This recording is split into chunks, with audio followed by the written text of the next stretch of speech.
देहूती जी ने पूछा, प्रभु आपने प्रकृति का क्या स्वरूप है बताया, पुरुष का स्वरूप बताया, महातत्व, सांख्य शास्त्र, योग। अब मैं जानना चाहती हूं कि भक्ति योग का क्या स्वरूप है। भक्ति योग में विस्तार पूर्वक सुनना चाहती हूं, क्योंकि हमने देखा कि भक्ति योग में सहज में ही भगवत प्राप्ति हो जाती है, कठिनता नहीं है इसमें, और आपका भरोसा रहता है। इसलिए मैं भक्ति योग को विस्तार पूर्वक सुनना चाहती हूं। प्रभु हमें यह भी बताइए कि जीवों की जन्म मरण रूपा ये अनेक प्रकार की गतियां, तो कौन कौन सी गति होती जीव की?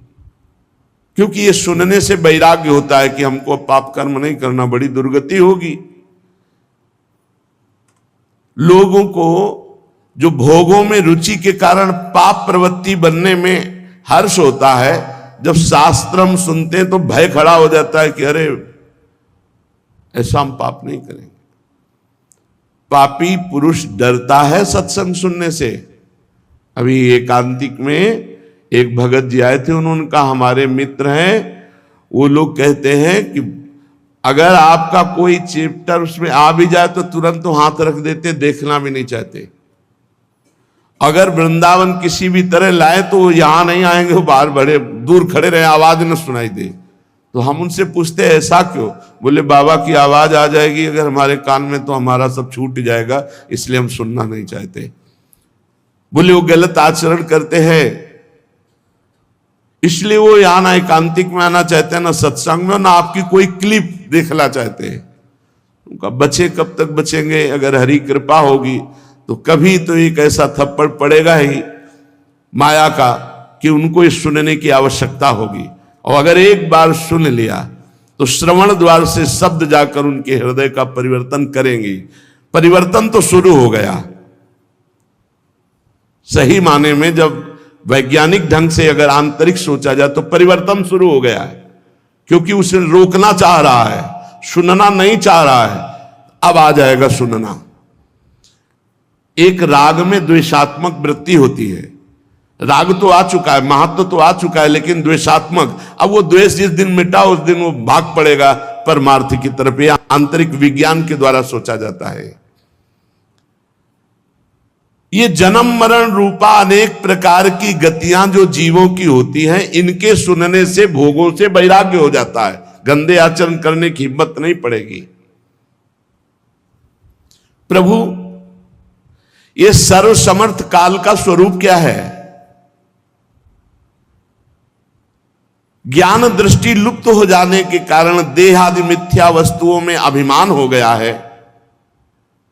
बुद्धि के कर्मासक्त रहने के कारण चिरकाल तक अज्ञान में सोया हुआ जीव चिंता में फंसा हुआ है। बेटी का ब्याह हो जाए तो काम हो जाए, बेटी का ब्याह, कितनी चिंताएं, और ऐसे चिंता करते करते मर जाता है, हाथ कुछ नहीं लगता।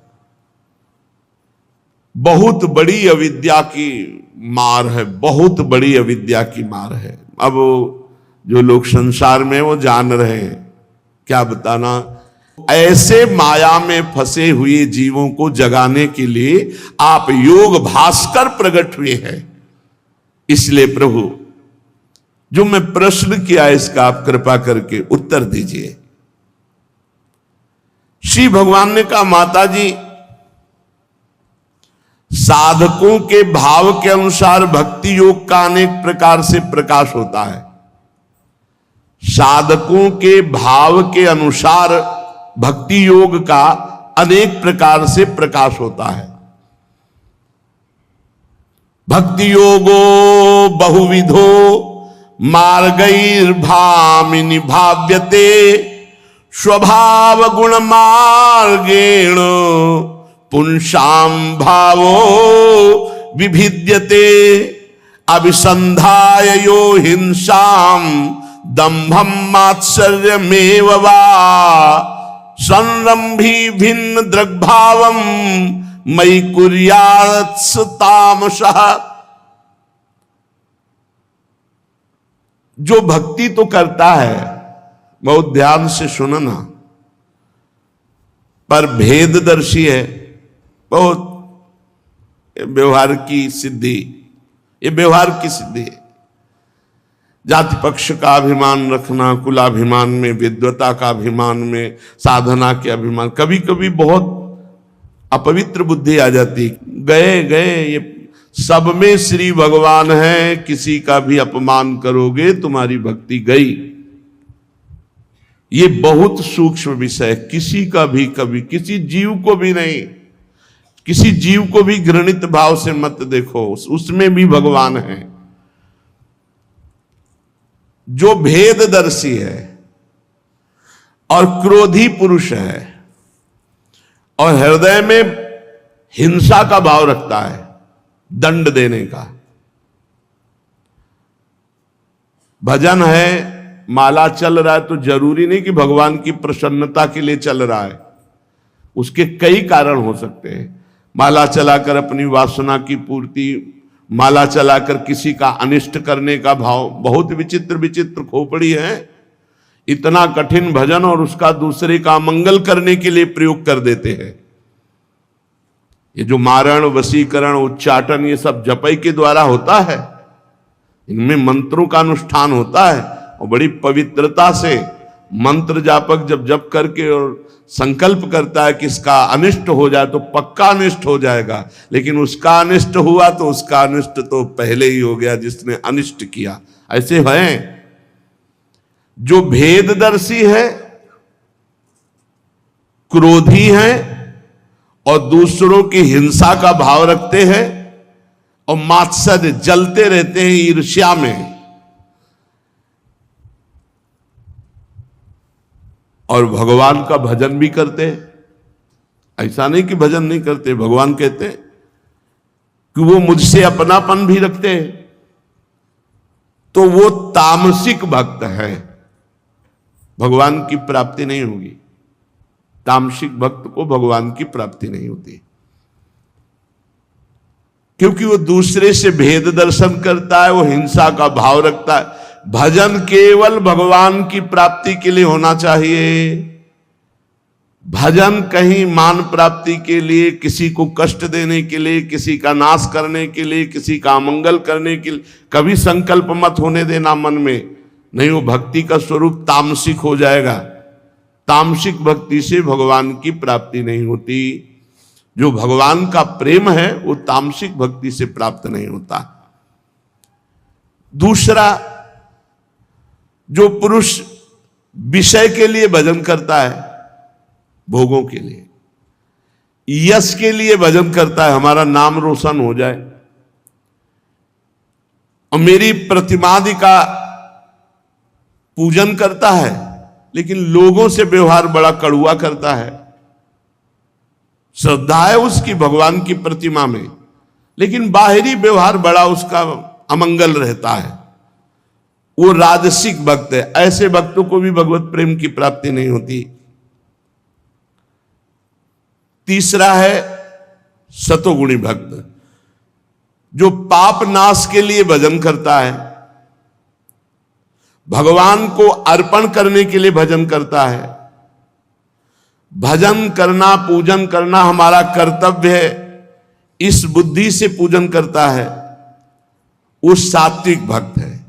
ये आया है, ये मार्ग में आ रहा है, लेकिन ये भी पूरा प्रशंसनीय नहीं है, ये भी प्रशंसनीय भजनानंदी नहीं है।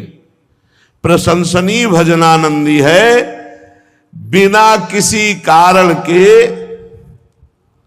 अखंड, जैसे गंगा की धारा समुद्र में जा रही, ऐसे तैल धारावत भगवान के भजन में डूबा हुआ है। कोई चाह नहीं, कोई चाह नहीं।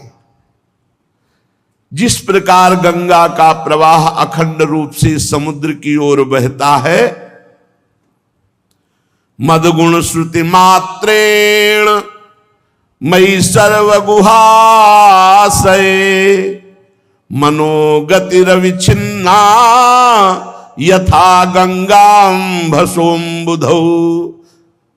जैसे गंगा की धारा अखंड प्रवाह समुद्र की ओर, ऐसे जिसका मन बुद्धि चित्त ये सब मेरी ओर लगा हुआ है। तैल धारावत भजन चल रहा है, भगवत कथा सुन रहे, सेवा कर रहे, और कोई आकांक्षा नहीं, कोई चाह नहीं कि पाप नष्ट हो जाए, मेरा यश हो जाए, किसी भी तरह की कोई चाल। ये त्रिगुणातीत भक्त है। तमोगुणी, रजोगुणी, सतोगुणी भक्त का वर्णन, और ये त्रिगुणातीत भक्त है जिसका निष्काम भाव से अखंड भजन चलता है। ये निर्गुण भक्ति योग है, गुणातीत भक्ति योग है। इससे भगवान का प्रेम प्राप्त होता है, इससे भगवान का साक्षात्कार होता है। यद्यपि सतोगुणी भक्ति भी सम्माननीय है, जो पाप नष्ट करने के लिए भगवान की प्रतिमा में पूजन करते हैं, भजन करते हैं, पाठ करते हैं अपने कल्याण के लिए, ये भी वंदनीय है। पर वास्तविक भक्ति जो भगवान को अधीन करती है, जिससे प्रेम की प्राप्ति होती है, वो अखंड तैल धारावत, अखंड गंगा की धारा जैसे समुद्र में जा रही, निरंतर भजन, भगवान के गुण श्रवण, भगवान की लीला चरित्र गायन, भगवान की सेवा, और कोई फल की आकांक्षा नहीं। ये महाभागवत। मम भक्ति युक्तो भुवनम पुनात। ऐसे जो मेरे निष्काम भक्त हैं, निर्गुणिया, त्रिगुणातीत, यहां निर्गुणिया का मतलब निराकार स्वरूप से नहीं, त्रिगुणातीत, तामसिक भक्त, राजसिक भक्त और सात्विक भक्त से ऊपर ये है गुणातीत भक्त। बोले सालोक्य सारिष्ट सामीप्य सारूप्यैकत्वमप्युत दीयमानं न गृह्णन्ति बिना मत्सेवनं जनाः सैव भक्ति योगाख्य आत्यंतिक उदाहृतः येनाति व्रज त्रिगुणम मदभावायोपपद्यते।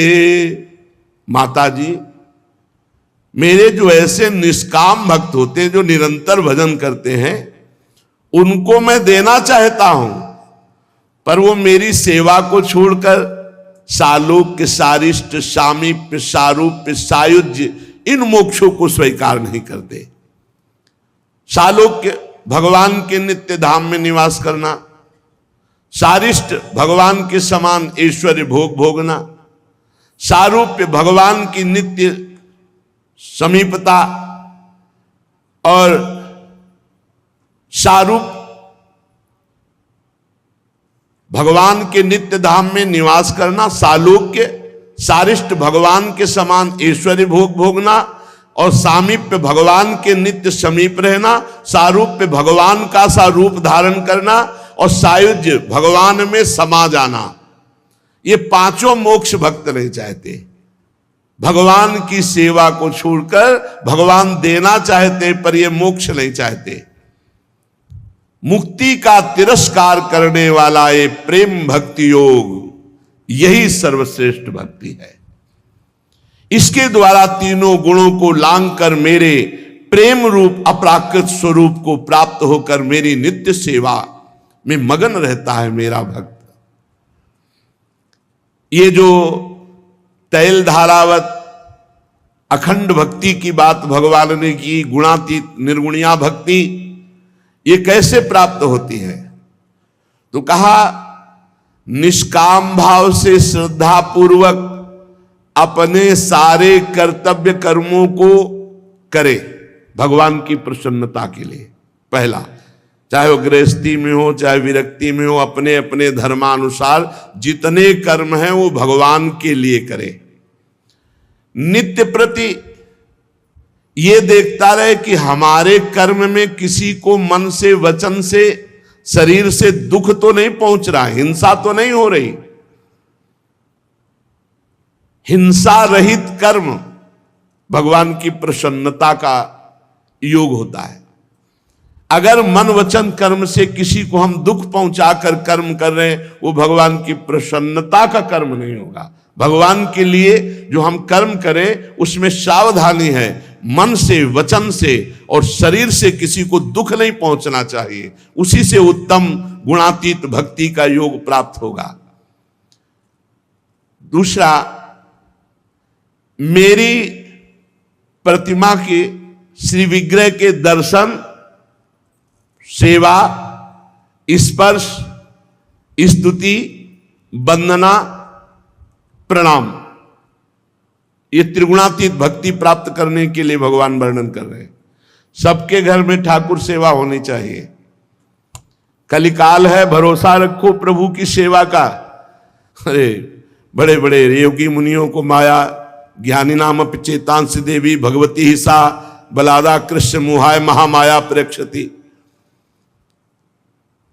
कैसे तुम्हें बताए, जब आप प्यार करोगे तो स्वयं ठाकुर आ जाते हैं और इतनी लीला करते हैं, मस्त कर देंगे, मस्त।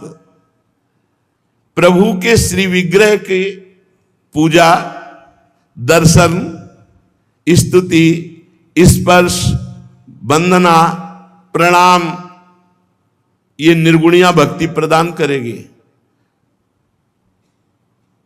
ठाकुर जी का श्रृंगार करके जब दर्पण दर्शा करके और जब ऐसे दर्शन करो ना, वो रोज चित्त हरते हैं। बस रोते रहो, आनंद में रोते रहो। सब कोई ठाकुर सेवा विराजमान करो, हमारी बात मान लो। व्यवस्था ना हो तो नाम सेवा विराजमान कर लो, राधा नाम विराजमान कर लो सेवा। सेवा के बिना कोई घर नहीं होना चाहिए, सेवा के बिना कोई साधक नहीं, सेवा होनी ही चाहिए।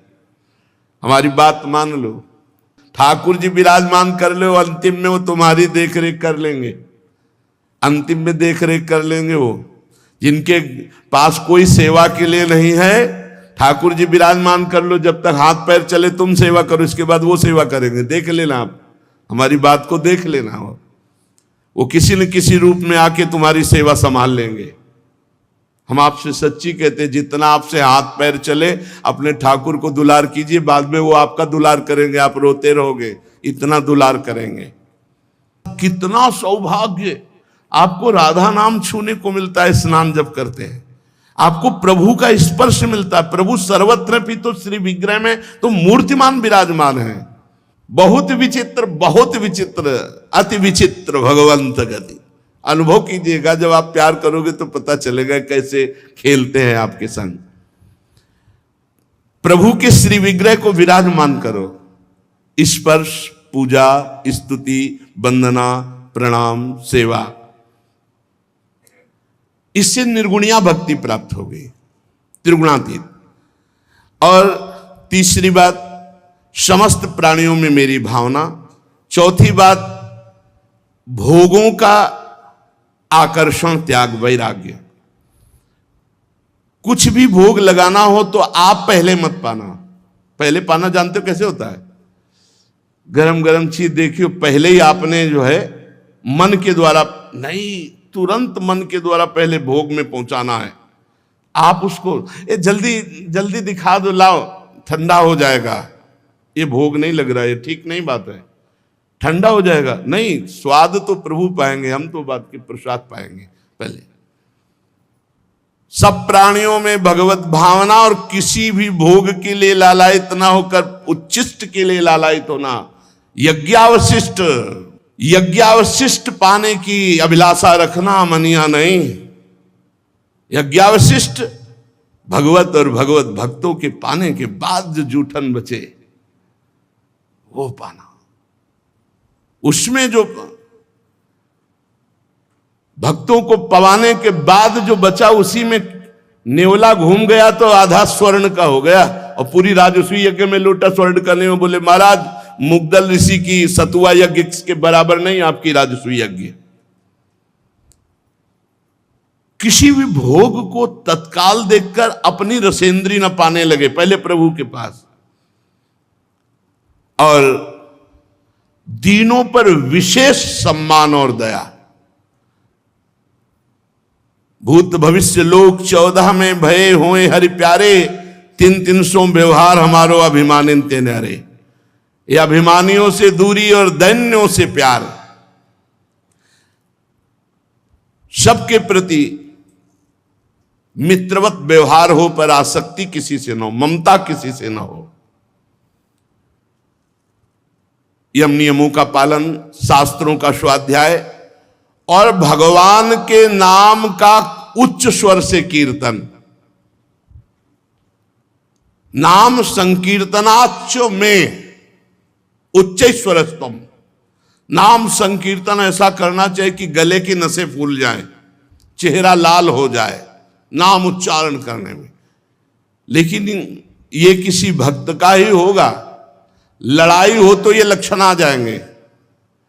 किसी मोहल्ले वाले को या पड़ोसी से लड़ना हो तो ये लक्षण आ जाएंगे कि गले की नसें फूल जाएंगी, चेहरा लाल हो जाएगा। जोर जोर से बोले, गले की नसें फूल जाएं तो फांसी से बच जाओगे यमराज की। नामोच्चारण उच्च स्वर से, भगवान नाम कीर्तन जब हो, जब कीर्तनिया बाबा परम पूज्य जो सिनेमार्ग संप्रदाय के जब अपने आते थे धाम में, जब वो राधा नाम कीर्तन करते तो आधा घंटा में कहते अब तो हम गर्म हुए हैं, बंद करने को मत कहना। आधा घंटा में तो हमारा घंटा 2 घंटा नाम, यहां तो 24 घंटे नाम कीर्तन चलता है।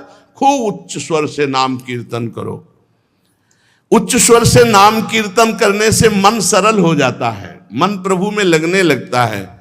और नाम संकीर्तनम यस्य सर्व पाप प्रणाशनम, सारे पापों का नाश नाम संकीर्तन से हो जाता है। जो बड़े बड़े तीर्थों के अवगाहन से भी महापाप नहीं नष्ट होते, वो नाम कीर्तन से नष्ट हो जाते हैं। और संत महापुरुषों की संगति से ये निर्गुणिया भक्ति कैसे प्राप्त होती है? बोले हिंसा रहित कर्म से और मेरे श्री विग्रह के दर्शन स्पर्श पूजा स्तुति वंदना प्रणाम लोगों में मेरी भावना करने से, भोगों के प्रति आकर्षण त्याग से, अभिमानियों से दूर और दैन्य पुरुषों का सम्मान करने से, और आत्मज्ञान प्रदान करने वाले शास्त्रों के श्रवण से और मेरे नाम के उच्च स्वर कीर्तन से, संत पुरुषों के संग से और भागवत धर्म का अनुष्ठान करने से चित्त शुद्ध हो जाता है और धीरे धीरे वो मेरे में लगने लगता है। जिस प्रकार वायु के द्वारा उड़ करके जाने वाला गंध अपने आश्रय पुष्प से घ्राणेन्द्रिय तक पहुंच जाता है, ध्यान से सुनिए, पुष्प कहां है और वायु उसकी सुगंध को लाकर हमारी घ्राणेन्द्रिय तक पहुंचा देती है। उसी प्रकार जब ये भक्ति योग किया जाता है तो चित्त परमात्मा को घसीट लेता है, परमात्मा चित्त में आकर प्रकाशित हो जाता है। बहुत सुंदर बात कह रहे हैं भगवान, बहुत सुंदर कह रहे मैं जीव रूप से मैं ही स्थित हूं। पकड़ो, अहम सर्वेषु भूतेषु भूतात्मावस्थिता सदा तमवज्ञाय माम मर्त्यः कुरुते अर्चा विडंबनम यो माम सर्वेषु भूतेषु संतमात्मानमीश्वरम हित्वार्चाम भजते मौढ़्या भस्मन्नेव जुहोति सः। मैं सबके हृदय में जो जीव का आ जाता है ना, वो मैं ही हूं। इसलिए जो सब भूतों का अनादर करता रहता है, लड़ाई झगड़ा द्वेष करता रहता है, तिरस्कार करता रहता है, और मेरी प्रतिमा में बड़ी बड़ी कीमती चीजों से पूजन करता है, मैं उस पूजन को स्वांग मानता हूं। मैं उस पूजन को स्वीकार नहीं करता, क्योंकि मैं सबके हृदय में विराजमान जीवात्मा रूप से मैं ही हूं। जो मोहवश मेरी उपेक्षा करके मेरा अपमान करता है, जीवों के रूप में हिंसा करता है। एक बता रहे थे कि वो बहुत ठाकुर सेवा करते, सब करते, पर मांस खाते और शराब पीते हैं। कहते मेरी मौज, मैं ऐसे भक्ति करूंगा। तो भगवान कह रहे हो पूजा स्वांग मात्र है, उसकी की हुई पूजा मैं स्वीकार नहीं करता। जैसे भस्म में किया हुआ हवन व्यर्थ जाता है, ऐसे उसकी की हुई पूजा व्यर्थ जाएगी। भगवान के वचन इसलिए व्यर्थ जाएगी। आज्ञा पर चलो, सब जीवों में भगवान है। आप जीवों को उबाल उबाल के खाओगे और कहोगे हम भगवान को सोने का हार पहना देंगे, तो भगवान सोने से प्रसन्न होने वाले नहीं, 4 लाख योजन का एक ही पहाड़ है भगवान की सृष्टि में, और रत्न गर्भा पृथ्वी को कहा गया है। जैसे ये सफेद मिट्टी, पीली मिट्टी, ऐसे सोने चांदी की खाने हैं पृथ्वी में। भगवान को तुम्हारे किलो 2 किलो सोना से प्रसन्नता नहीं हो जाएगी। आचरण पवित्र रखो। जो भेददर्शी अभिमानी पुरुष दूसरे जीवों के साथ वैर दुश्मनी रखता है, मैं ही सबके शरीर में विद्यमान हूं, तो मेरे से द्वेष करता है, प्रतिमा की पूजा करता है, उसे कभी शांति नहीं मिल सकती, उसकी मैं पूजा स्वीकार नहीं करता। फिर कह रहे हैं माताजी, जो दूसरे जीवों का अपमान करता है, वो बढ़िया से बढ़िया सामग्री से मेरी पूजा करे, तो मैं उससे कभी प्रसन्न नहीं होता। अहमुच्चावचैर्द्रव्यैः क्रियोत्पन्नया नघे नैव तुष्येर्चितोर्चायां भूतग्रामावमानिनः। जो हर जीवों का अपमान करता है, लड़ाई झगड़ा द्वेष करता है, वो बढ़िया बढ़िया सामग्रियों से मेरी पूजा करे तो मैं स्वीकार नहीं करता। भगवान कहते हैं मैं उसकी कभी पूजा स्वीकार नहीं करता, मैं उससे कभी प्रसन्न नहीं होता। कैसे प्रसन्न होते हो प्रभु? तो बोले जीवे दया, सब पर दया का भाव रखते हुए। जो मेरी प्रतिमा में पूजा करता है और सबके हृदयों में विराजमान मुझ परमात्मा का आदर करता है, उसके ऊपर मैं प्रसन्न होता हूं। लेकिन जो प्रतिमा में केवल पूजन करता है, बाहर राग द्वेष ईर्ष्या हिंसा चोरी छल कपट, मैं स्वयं उस भेददर्शी को मृत्यु रूप महान भय प्रदान करता हूं। अब लो नसानी अब ना न सही, आज तक गलती हुई, अब गलती नहीं करूंगा, तुम्हारा मंगल हो जाएगा। पर भगवान की पूजा का भरोसा रख करके खूब पापाचरण करो, दुर्गति होगी। भगवान कह रहे हैं मैं उसे मृत्यु रूप काल रूप दंड दूंगा, मैं उसे भय प्रदान करूंगा। अतः हे माता, अथमाम सर्वभूतेषु भूतात्मानं कृतालयम् अर्हये दान मानाभ्याम मैत्राभिन्नेन चक्षुषा। हे माता जी, संपूर्ण प्राणियों के हृदय रूपी घर में छुपा हुआ मैं सब देखता रहता हूं, इसलिए संपूर्ण प्राणियों को दान मान व्यवहार पूजन उनका सम्मान, इससे मैं प्रसन्न हो जाता हूं। माता जी, पाषाण आदि अचेतनों की अपेक्षा वृक्ष श्रेष्ठ हैं। पाषाण आदि अचेतनों की अपेक्षा वृक्ष श्रेष्ठ हैं। वृक्षों से सांस लेने वाले प्राणी श्रेष्ठ हैं। सांस लेने वाले प्राणी में भी मन वाले प्राणी श्रेष्ठ, जिनमें मन की सृष्टि है, उनमें भी इंद्रिय और मन युक्त प्राणी श्रेष्ठ है। इंद्रियों में, प्राणियों में केवल स्पर्श का अनुभव करने वालों की अपेक्षा रस ग्रहण करने वाले श्रेष्ठ हैं। रसवेत्ताओं में गंध का अनुभव करने वाले भ्रमर आदि, फिर उनसे शब्द ग्रहण करने वाले सर्प आदि, फिर उनसे भी रूप का अनुभव करने वाले पक्षी आदि, फिर उनसे भी जिनके ऊपर नीचे दांत होते हैं वो जीव श्रेष्ठ हैं। फिर उनमें बिना पैर वालों से बहुत पैर वाले श्रेष्ठ हैं। बहुत पैर वालों में 4 पैर वाले श्रेष्ठ हैं। 4 पैरों वालों में 2 चरण वाले मनुष्य श्रेष्ठ हैं। मनुष्यों में भी 4 वर्ण श्रेष्ठ हैं। उनमें भी ब्रह्म ऋषि श्रेष्ठ हैं, जो वेदों के ज्ञाता और वेदों के तात्पर्य ब्रह्म को जानने वाले हैं। उन तात्पर्य जानने वालों से संशय निवारण करने वाले श्रेष्ठ हैं। संशय निवारण करने वालों से भी उस धर्म का अनुष्ठान करने वाले श्रेष्ठ हैं। और उनकी अपेक्षा भी जो संपूर्ण कर्म और फल और शरीर सब कुछ मेरे को अर्पित कर दिए, वो भक्त श्रेष्ठ हैं। भगवान के भक्त से बढ़कर कोई श्रेष्ठ नहीं। जो समदर्शी हैं, निरंतर चित्त से मेरा चिंतन करते हैं, सब प्राणियों में मेरा ही दर्शन करते हैं, इससे बढ़कर कोई नहीं है।